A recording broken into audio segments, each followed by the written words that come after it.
नमस्कार। देश देशांतर में आपका स्वागत है। मैं हूं श्याम सुंदर। हिमाचल प्रदेश और गुजरात में विधानसभा चुनावों की घोषणा के साथ ही राजनीतिक दल चुनाव प्रचार में उतर गए हैं। चुनाव प्रचार में सत्ताधारी पार्टी आमतौर पर अपनी उपलब्धियों की बात करती है, तो विपक्ष सत्ताधारी पार्टी के उन वादों की बात करता है जो सत्ताधारी पार्टी ने चुनाव के वक्त किए, लेकिन सरकार में आने के बाद उन्हें पूरा नहीं किया। चुनाव में राजनीतिक दल अपने घोषणा पत्र और कार्यक्रम भी मतदाता के सामने रखते हैं, लेकिन ये आदर्श चुनाव प्रचार की बातें हैं। आमतौर पर सत्ता दल चुनाव के आसपास सरकारी खजाने का दुरुपयोग करके मतदाताओं को प्रभावित करने के प्रयास करते हुए भी पाए जाते हैं, तो विपक्षी दल भी मतदाताओं को लुभाने के लिए कई तरह के प्रलोभन देने वाली घोषणाएं करते हैं। मसलन कहीं कंप्यूटर तो कहीं साइकिल या फिर मिक्सर या कलर टीवी देने की घोषणाएं होती हैं। कई बार चुनाव प्रचार में व्यक्तिगत हमले किए जाते हैं। चुनाव आयोग चुनाव के समय आदर्श आचार संहिता लागू करता है। इस आचार संहिता का उद्देश्य निष्पक्ष और पारदर्शी चुनाव कराना होता है, लेकिन क्या आदर्श आचार संहिता का पालन चुनावों में होता है? चुनाव आयोग आदर्श आचार संहिता को लेकर कितना गंभीर है? इस मुद्दे पर बातचीत के लिए आज हमारे साथ कई खास मेहमान मौजूद हैं। स्टूडियो में मेरे साथ के.जे. राव साहब हैं, चुनाव आयोग के सलाहकार रहे हैं। नीरजा चौधरी जी वरिष्ठ पत्रकार हैं, कई चुनाव कवर करती रही हैं। मुख्तार अब्बास नकवी साहब बीजेपी के उपाध्यक्ष भी हमारे साथ हैं, और के. रहमान खान साहब कांग्रेस पार्टी के वरिष्ठ नेता, राज्यसभा के पूर्व उपसभापति भी हमारे साथ जुड़े हुए हैं। के.जे. राव साहब, आपसे बातचीत की शुरुआत करना चाहेंगे। इलेक्शन कमीशन जैसे चुनावों की घोषणा होती है, चुनाव आचार संहिता लागू हो जाती है। कई बार चुनाव आयोग घोषणा करने से पहले भी सत्ताधारी दलों को, पार्टियों को इस तरह का इशारा कर देते हैं कि आप कोई इस तरह की घोषणा ना हो जिससे चुनाव प्रभावित हो सकता है। चुनाव आयोग की तरफ से एक कोशिश होती है कि निष्पक्ष पारदर्शी चुनाव हो, लेकिन राजनीतिक दलों की बात करें तो किस हद तक आदर्श आचार चुनाव संहिता का पालन होता है? जहाँ तक कि मॉडल कोड ऑफ कंडक्ट है, ये एक्चुअली ये पॉलिटिकल पार्टीज अपना आपको दिया गया है पत्र है ये जी। इसका स्टैंप है, इलेक्शन कमीशन का स्टैंप है। ये 1960 में शुरू हुआ है मॉडल कोड ऑफ कंडक्ट।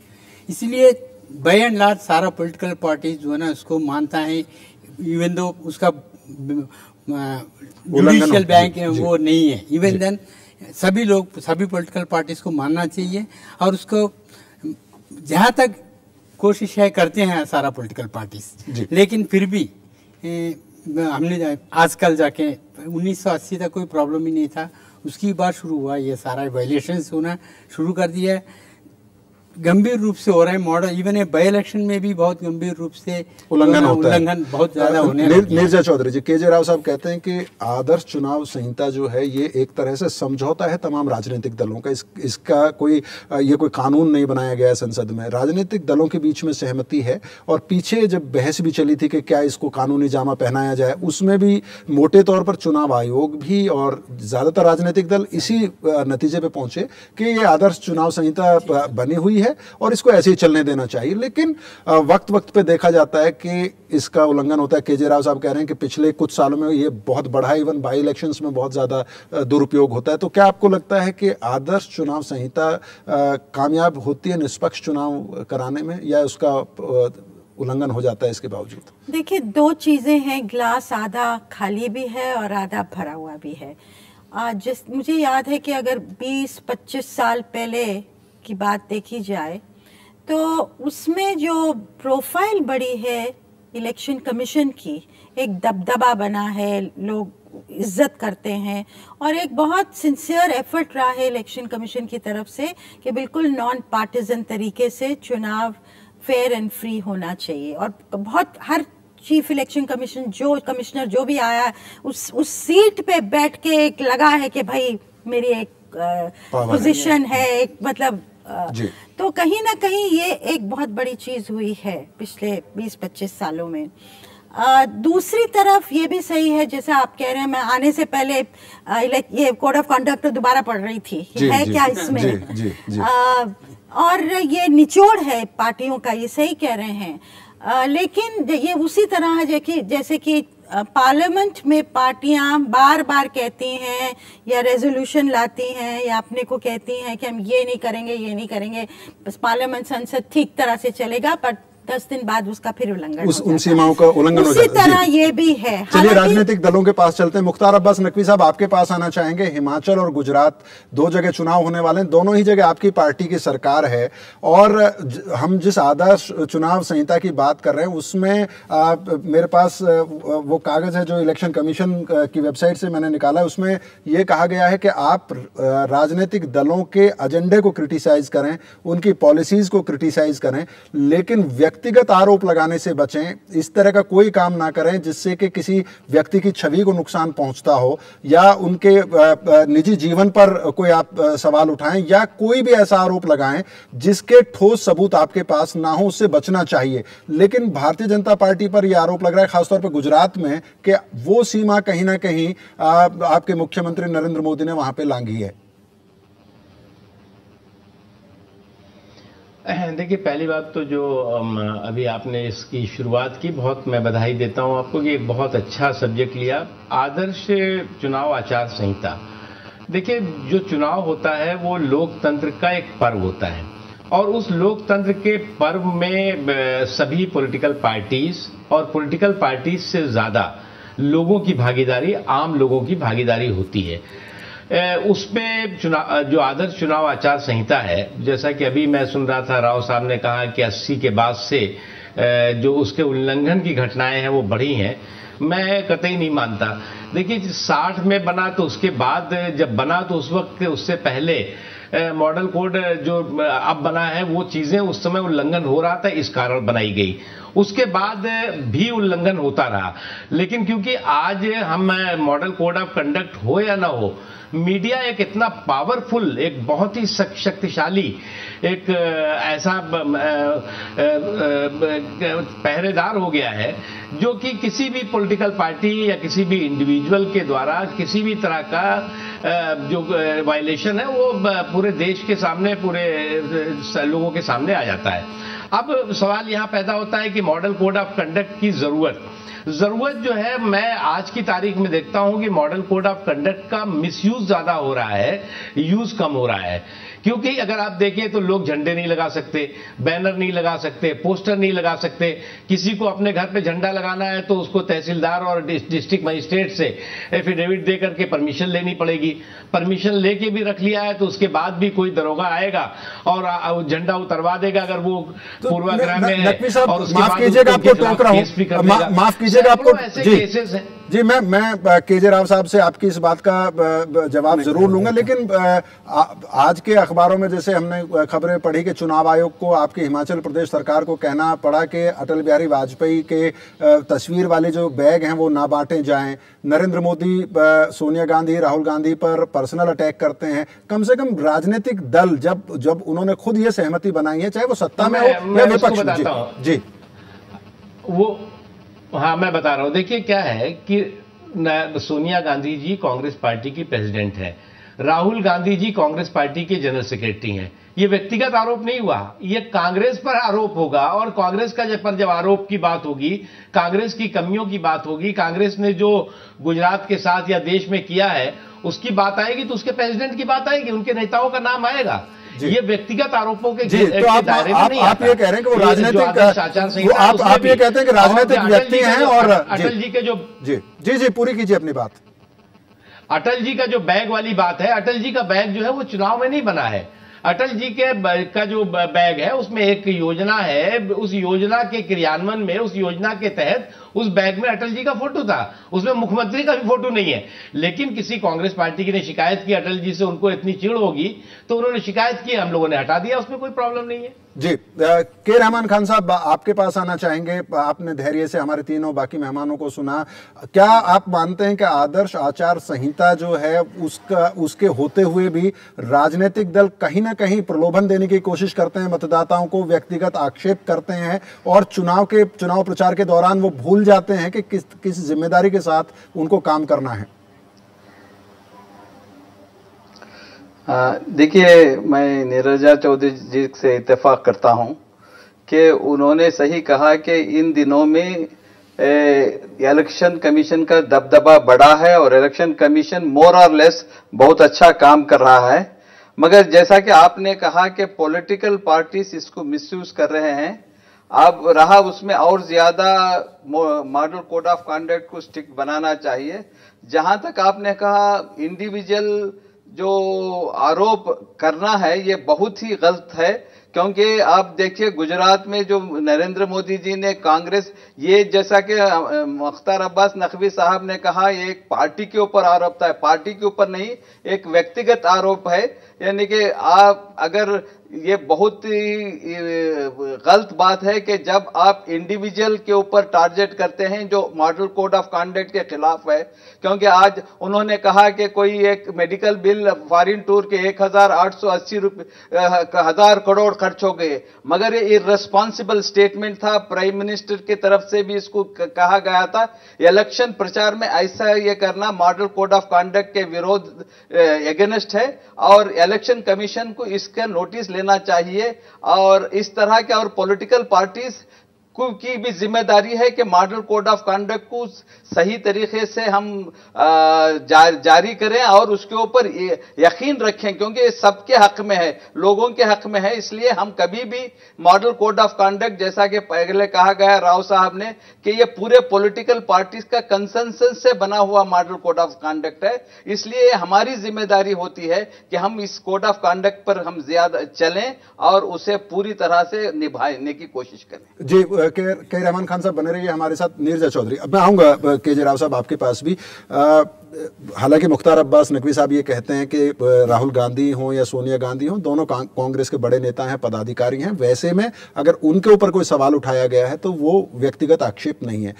इस मामले को अगर छोड़ भी दें तो आमतौर पर कई बार ऐसा चुनाव में देखने में आता है कि नीतियों पर बात नहीं होती है, घोषणा पत्रों पर बात नहीं होती है। पहले की है। जी जी जी जी जी जी मुख्तार अब्बास नकवी साहब, मैं आऊंगा आपके पास में, नीरजा जी को की बात सुन लें तो। लेकिन कहीं ना कहीं कई बार ऐसा देखने में आता है कि चुनावी ध्रुवीकरण के तहत उसको बहुत व्यक्ति आधारित, बहुत व्यक्ति केंद्रित बना दिया जाता है। और कहीं ना कहीं शायद इसकी वजह यह है कि जो बड़े मुद्दे हैं, चाहे विकास का मुद्दा है चाहे दूसरे मुद्दे हैं, उन पर शायद राजनीतिक दल से जैसी जवाबदेही की उम्मीद की जाती है उतने तैयार नहीं होते हैं राजनीतिक दल।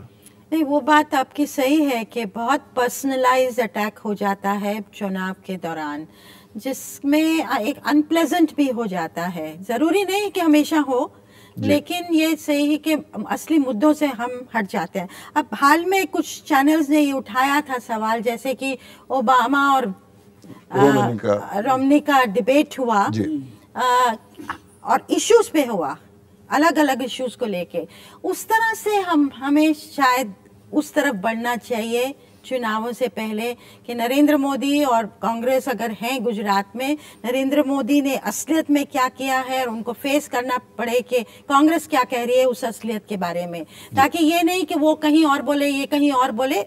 फेस सामने, आमने सामने ये कट एंड थ्रस्ट जिसको कहते हैं डिबेट का, वो हो जाए। जनता, क्योंकि मीडिया का इतना फैलाव है, मीडिया इतना बड़ा रोल प्ले कर रहा है, एक विजिलेंट रोल प्ले कर रहा है, तो मुझे लगता है ये इस तरफ बढ़ना चाहिए। उससे थोड़ा पर्सनालिटी की तरफ जो हम कह रहे हैं वो घटेगा। हालांकि मैं मानती हूँ दो चुनौतियां हैं अभी भी जो कोड ऑफ कंडक्ट में जो नहीं होती हैं लागू कई बार। वो एक तो पैसे का यूज, हालांकि इलेक्शन कमीशन बहुत कोशिश करता है, हर चुनाव में बहुत पैसा पकड़ा गया, ये व्हीकल में इतना पकड़ा, वहां ये पकड़ लिया, पर वो तो टिप ऑफ द आइसबर्ग होता है। और दूसरा जो है पर्सनलाइज अटैक जो होते हैं एक दूसरे के ऊपर, जो कि एज ए डेमोक्रेसी हम लोग मैच्योर कर रहे हैं, पर इन चीजों की तरफ ज्यादा जा रहे हैं। जी, हमारा लोकतंत्र परिपक्व हो रहा है। और जो सवाल नीरजा चौधरी जी ने उठाए हैं कि दुनिया का सबसे बड़ा लोकतंत्र होने का दावा हम करते हैं, तो क्या ये संभव है कि जो चुनाव प्रचार वो मुद्दों पर आधारित हो, व्यक्तियों पर आधारित ना हो, उसमें कोई हेट स्पीच ना हो? इन तमाम सवालों पर आगे बहस करेंगे अपने मेहमानों के साथ, लेकिन फिलहाल वक्त है एक छोटे से ब्रेक का।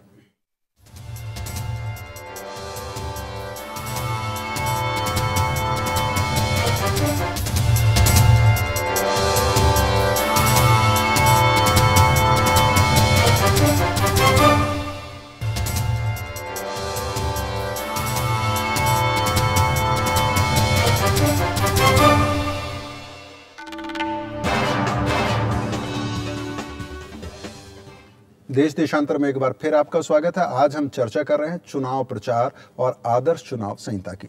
केजे राव साहब, आप रिएक्ट करना चाह रहे थे। एक तो ये कि अगर मान लीजिए, जैसा नीरजा जी ने भी कहा कि कहीं ना कहीं चुनाव प्रचार के दौरान राजनीतिक दल उस सीमा को पार कर जाते हैं जो आदर्श आचार संहिता के तहत नहीं आती है, चाहे वो व्यक्तिगत आक्षेप की बात हो, दूसरे जो और कानून है उनको तोड़ने की बात हो। ऐसे में चुनाव आयोग के पास कितने विकल्प होते हैं कि अब मान लीजिए कोई पर्सनल अटैक किसी ने किसी पे किया है तो उसमें विकल्प है।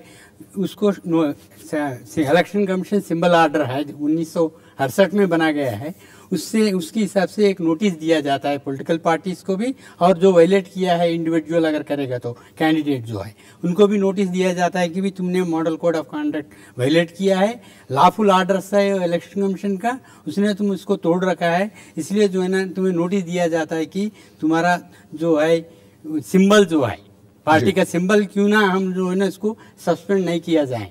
उसका पैरा 16A का सिंबल ऑर्डर रखा है, वो ब्रह्मास्त्र है। वो जी जी वो बहुत दफा नोटिसेस वायलेशंस के लिए दिए गए हैं नोटिसेस, लेकिन इलेक्शन कमीशन सीरियस एक्शन किसी केस में नहीं लिया है। क्योंकि वो इसलिए मैं कह रहा हूँ ब्रह्मास्त्र इसलिए है कि एक पार्टी का इलेक्शंस का बीच में सिंबल का जो है ना हटा देना या सस्पेंड करने का मतलब वो पार्टी नहीं लड़ सकते हैं।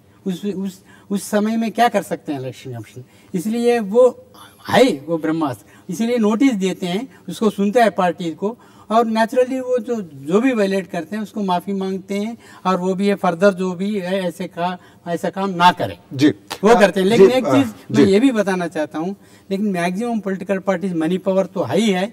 ये मैनिफेस्टो में, अपना मैनिफेस्टो में ये बताता है कि हम जो है ना टीवी देते हैं, देंगे अगर हम जीत गए तो। दैट इज एक्चुअली मैं समझता हूँ वो ब्रेवरी है, it is a bribe. Actually उसमें मैनिफेस्टो में ये चीजें होना चाहिए भाई, अगर हम जीत गए तो हम हॉस्पिटल बनाएंगे, या वो स्कूल बनाएंगे, या पानी के लिए हम इंतजाम करेंगे, सड़कें बनाएंगे, ये सोशल इंफ्रास्ट्रक्चर के लिए होना चाहिए। लेकिन ये जो है ना इन लोग देते हैं कि हम जो है ना ग्राइंडर देते हैं, आप जैसा पहला कहा है, ये बहुत गलत बात है। मैं समझता हूँ इलेक्शन कमीशन भी अभी इसका ऊपर जबरदस्त वो एक्शन लेना चाहिए। मैनिफेस्टोस में बिल्कुल ये चीजें नहीं होना चाहिए, ब्रेव किसी चीज में कलर टीवी देते हैं या जो भी है, ऐसी चीजें नहीं होना चाहिए। मैं समझता हूँ उसके ऊपर एक्शन लेना चाहिए। मुख्तार अब्बास नकवी साहब, आपने हमारे दोनों मेहमानों को जो स्टूडियो में नीरजा चौधरी जी को भी सुना और केजे राव साहब को भी सुना, बात वहीं आती है कि अंततः चुनाव आयोग ने बहुत सारे चुनाव सुधार प्रस्तावित हैं, वो सरकार के पास हैं, अभी उसमें ऑल पार्टी मीटिंग होनी है, उसके बाद फैसला होगा, वो जब होगा तब होगा। लेकिन कम से कम जो बात यहाँ पे उठ रही है कि चुनाव आयोग के पास विकल्प है कि वो चुनाव चिन्ह किसी पार्टी का रद्द कर सकता है चुनाव आयोग, लेकिन चुनाव आयोग की कोशिश ये है कि राजनीतिक दलों के बीच सहमति बने और जो आदर्श चुनाव संहिता की बात है, निष्पक्ष चुनाव हो। और हम अमेरिका की बड़ी बात करते हैं, हम दम भरते हैं कि हम सबसे बड़ा लोकतंत्र हैं दुनिया के, और वैसे हम मुद्दों को छोड़कर व्यक्तियों की बात करने लगते हैं, धर्म की बात करने लगते हैं, जाति की बात करने लगते हैं। क्या कारण है कि राजनीतिक दल अभी भी मुद्दों पर चुनाव लड़ने का साहस नहीं जुटा पा रहे हैं?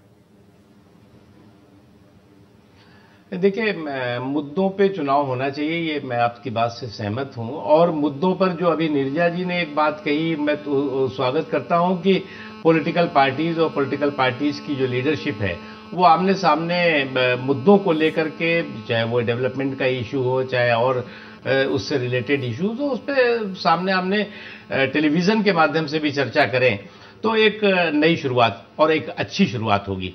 लेकिन जहां तक मॉडल कोड ऑफ कंडक्ट का बात है, राव साहब आपके पास बैठे हुए हैं, मैं आज भी ये मानता हूं कि 90 क्या 95% पॉलिटिकल पार्टीज चुनाव आयोग और चुनाव आयोग के जो दिशा निर्देश हैं उनका सम्मान करते हैं। राव साहब ऐसे परिस्थितियों में, बिहार में उन्होंने चुनाव कराया था जिस समय कि लोग कहते थे कि गुंडा राज है, वहां पर पूरे के पूरे बैलेट बॉक्सेस उठा ले जाते थे कुछ क्षेत्रों में, लेकिन लोगों का सम्मान और पॉलिटिकल पार्टीज का, आप डर मैं नहीं वर्ड कहूंगा, सम्मान। अमेरिका की बात कर रहे हैं, अमेरिका में जो है वो जो मॉडल कोड ऑफ कंडक्ट नाम की चीज तो नहीं है, पता नहीं कुछ क्या कहते हैं, उसका वायलेशन जो है भारत से ज्यादा होता है।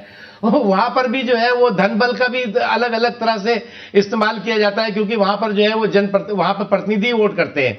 एक चीज, दूसरी चीज जो मैं एक बात कह रहा हूं कि model of code of conduct जो है उसका दुरुपयोग बहुत होता है।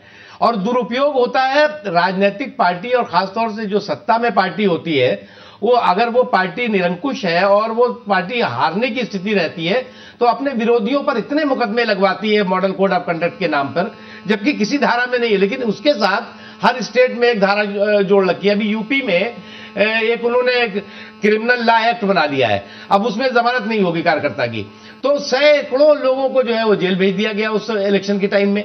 ऐसे ही तमाम तरह पे तमाम स्टेट्स में उसका बहुत ज्यादा दुरुपयोग भी होता है। इसलिए मॉडल कोड ऑफ कंडक्ट जो है वो नए सिरे से उसकी परिभाषा होनी चाहिए। अब इलेक्ट्रॉनिक वोटिंग मशीन आ गई है, तमाम तरह के परिवर्तन आए हैं, तमाम तरह से जो है वो ट्रांसपेरेंसी और पारदर्शिता वोटिंग से लेकर के और सारी चीजों में आई है। अब वोटर लिस्ट जो है वो वोटर पर्चियां लेकर पॉलिटिकल पार्टीज नहीं जाती, इलेक्शन कमीशन खुद ही घरों पे भेजता है पर्चियां, कई तरह की चीजें हुई हैं। लेकिन अगर ये मॉडल कोड ऑफ कंडक्ट के नाम पर झंडे, बैनर, चुनाव को उत्सव का माहौल से रोक लगाएंगे आप, तो ब्लैक मनी का इस्तेमाल ज्यादा होने लगता है। तो कुल मिलाकर आप ये कह रहे हैं कि चुनाव आयोग को भी व्यवहारिक होना पड़ेगा आदर्श चुनाव संहिता को लेकर, और उसका जो दुरुपयोग है उसको रोकने की जरूरत है। के रहमान खान साहब, आपके पास आना चाहूंगा। आमतौर पर यह देखा जाता है कि जैसे मैंने कहा, गुजरात में या हिमाचल प्रदेश में भारतीय जनता पार्टी की सरकार है, उन पर कुछ इस तरह के आक्षेप लगे कि उन्होंने आदर्श आचार संहिता की सीमा को लांघा है। वही उत्तर प्रदेश चुनाव के अभी मुख्तार अब्बास नकवी साहब बात करते हैं, उत्तर प्रदेश चुनाव में जब चुनाव आयोग ने आपकी पार्टी पर टीका टिप्पणी की तो आपकी पार्टी ने कहा कि क्यों ना आदर्श चुनाव संहिता पर फिर से विचार किया जाए, इसको कानूनी जामा पहनाया जाए। तो कहीं ना कहीं, और बड़े लंबे समय से आपकी सरकार के पास चुनाव सुधार के प्रस्ताव पेंडिंग पड़े हुए हैं, क्यों नहीं तमाम राजनीतिक दलों की मीटिंग, एक ऑल पार्टी मीटिंग आपकी सरकार को बुलानी थी? क्या कारण है कि वो प्रायोरिटी की लिस्ट में बहुत नीचे हैं चुनाव सुधार, तमाम राजनीतिक दल बात करते हैं उसके बावजूद? देखिए, मैं नकवी साहब से मैं इत्तेफाक करता हूं कि जरूरत है कि हमारे मॉडल कोड ऑफ कंडक्ट जो अभी इलेक्शन कमीशन ने जारी किए है उसमें बहुत से चेंजेस आना चाहिए, क्योंकि एक्सपीरियंस से ये पता लगता है कि बहुत चेंजेस, क्योंकि इसीलिए कानून नहीं बना है, इसीलिए प्रैक्टिस के जरिए से इसको इलेक्शन कमीशन जब जब जरूरत पड़ती है तब कोड ऑफ कंडक्ट को बदलता रहता है। तो इसलिए जरूरत है कि कोड ऑफ कंडक्ट में कुछ तब्दीलियां लाएं। वो तो एक दो व्यू होते हैं, क्योंकि अगर कानूनी शक्ल दें तो बार बार इसको अमेंडमेंट करना पड़ता है, इसलिए ये पावर इलेक्शन कमीशन को दिया गया है पॉलिटिकल पार्टी से डिस्कस करके एक मॉडल कोड ऑफ कंडक्ट लाने के। दूसरी बात, आपने कहा कि जो रिफॉर्म्स होना चाहिए इसमें एक कंसेंसस डेवलप होना चाहिए पॉलिटिकल पार्टीज में।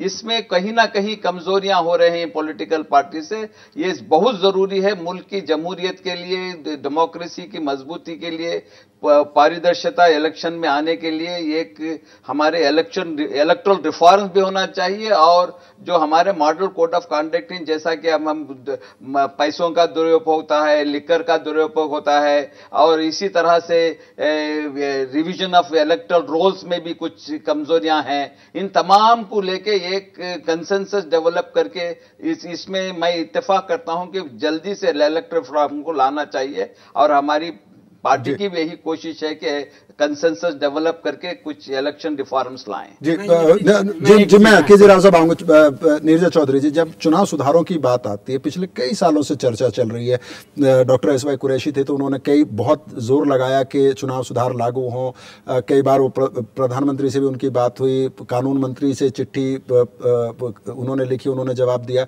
लेकिन कहीं ना कहीं अभी भी वो जो सर्वदलीय एक बैठक होनी है, उस पर जो कंसेंसस बनना है, हमारे स्टूडियो में कांग्रेस बीजेपी दोनों कह रहे हैं कि चुनाव सुधार होने चाहिए, कहीं ना कहीं वो पॉलिटिकल विल जो है वो नजर नहीं आती है। वो एकदम सही कह रहे हैं। इतने सालों से, अब 30-40, दिनेश गोस्वामी की कमेटी बनी थी, तब से कितनी कमिटीज, कितनी रिपोर्ट्स, कितनी बार ये कहा जाता है चुनाव सुधार होने चाहिए, स्टेट फंडिंग की बात है, मैं नहीं मानती स्टेट फंडिंग कोई सोल्यूशन होने वाला है, लेकिन बात होती रहती है। लेकिन इतनी इच्छा शक्ति नहीं कि बैठें, करें और उसको लागू करें। लेकिन एक और बात मैं कहना चाहिए, जो इन्होंने रेज किया, बहुत इंपॉर्टेंट चीज है। क्या लैपटॉप्स, टैबलेट्स, ये जो मिक्सर ग्राइंडर, कलर टीवी, उसमें मिड डे, इसमें 2 रुपए का चावल भी फिर आएगा? क्या ये प्रलोभन है या फिर पॉलिटिकल? एक तरफ का ये तर्क है कि ठीक है अगर ये आप दे रहे हैं तो कल आप कहेंगे हम 5,000 रुपए भी देंगे आपके वोट के लिए, उसका एक्सटेंशन है उस तरफ का। लेकिन दूसरी तरफ ये भी सही है कि अगर आप मैनिफेस्टो में ये सब पॉपुलिस्ट मेजर्स शामिल करते हैं तो चुनाव का टाइम ही होता है जब बेचारी जनता को कुछ मिलता है, बाकी उसके बाद तो भूल जाते हैं जनता। केजरीवाल साहब, इससे पहले कि आप अपनी टिप्पणी करें, संक्षेप में, मेरे पास 1-1.5 मिनट है। मुख्तार अब्बास नकवी साहब बड़ा जोर दे के कह रहे हैं कि चुनाव आदर्श संहिता के नाम पर बहुत सख्ती के बार चुनाव आयोग करता है। पोस्टर लगाने की आप इजाजत नहीं देते हैं, झंडा लगाने की आप इजाजत नहीं देते हैं, बैनर लगाने की इजाजत नहीं देते हैं। वैसे में बहुत मुश्किल हो जाता है एक पॉलिटिकल पार्टी के लिए कि वो अपनी बात कह पाए। एक तरह से जो लोकतंत्र एक उत्सव के तौर पे होता था वो बहुत अब लोगों को लगने लगा कि बड़ा उदास हो गया है, उसमें बहुत ज्यादा रुचि नहीं पैदा हो पाती है। नहीं, मैं एक चीज़ कहना चाहता हूँ। एक तो फर्स्ट रहमान साहब ने ये कहा है कि मॉडल कोड ऑफ कंडक्ट बदलते रहते हैं करके, कभी भी नहीं हुआ। 95 का बाद अभी तक कोई बदला नहीं। एक सिर्फ अमेंडमेंट उन्होंने किया है कि जो शेड्यूल ऑफ इलेक्शन कब होगा, शेड्यूल अनाउंसमेंट, वो अनाउंसमेंट होगा 3 हफ्ते का पहला। वो अमेंडमेंट हुआ, उसका बाद जो है ना कोई अमेंडमेंट हुआ नहीं, माइनर अमेंडमेंट हुआ है। ये कभी भी इलेक्शन कमीशन नहीं बदलते नहीं जाते पार्टी को देख के। मैं क्योंकि 40 साल इलेक्शन कमीशन में बदलते नहीं की बात नहीं, ऐड करते रहते हैं नए चीजें। नए चीज बिल्कुल नहीं ऐड हुआ, मैं यही कह रहा हूँ। आर्डर्स इश्यू करते हैं। मॉडल कोड ऑफ कंडक्ट जो है एक ही चीज है, उसको बदलता नहीं रहते हैं, लेकिन उसको अंडर ऑर्डर्स की बात रहमान साहब, आर्डर्स जो अलग बात है, वो आर्डर्स तो करते रहते क्योंकि जरूरी पड़ता है रहमान साहब, वो आर्डर्स बहुत जरूरी है। नहीं तो जो है जितना सामान लेके जाते हैं, दारू बांटते हैं, सब उसके लिए तो ऑर्डर देना ही पड़ेगा, नहीं तो नहीं हो सकता। रहमान साहब भी और मुख्तार अब्बास नकवी साहब भी और नीरजा चौधरी भी और केजरीवाल साहब आप भी, हम स्टूडियो में जितने भी हमारे मेहमान थे आज सभी ये मानते हैं कि आदर्श चुनाव संहिता राजनीतिक दलों ने खुद तैयार की थी और ज्यादातर हमारे मेहमान मानते हैं कि उसका पालन भी होता है, कई बार उसका उल्लंघन भी होता है। और सभी मेहमान ये भी मानते हैं कि चुनाव सुधार जितना जल्दी हो सके उस पर राजनीतिक आम सहमति बना के उन चुनाव सुधारों को जल्दी से जल्दी लागू किया जा सके, जिससे कि दुनिया का सबसे बड़ा लोकतंत्र होने का अगर हम दम भरते हैं तो बेहतर, निष्पक्ष और पारदर्शी चुनाव भी हम करवा पाएं, जो कराते आए हैं। लेकिन उसमें और जो सुधारों की जरूरत है उन सुधारों को जल्दी लागू किया जा सके, इसी उम्मीद के साथ देश देशांतर को आज यहीं विराम देते हैं। कल इसी वक्त आपसे फिर मुलाकात होगी, तब तक के लिए मुझे अनुमति दीजिए। नमस्कार।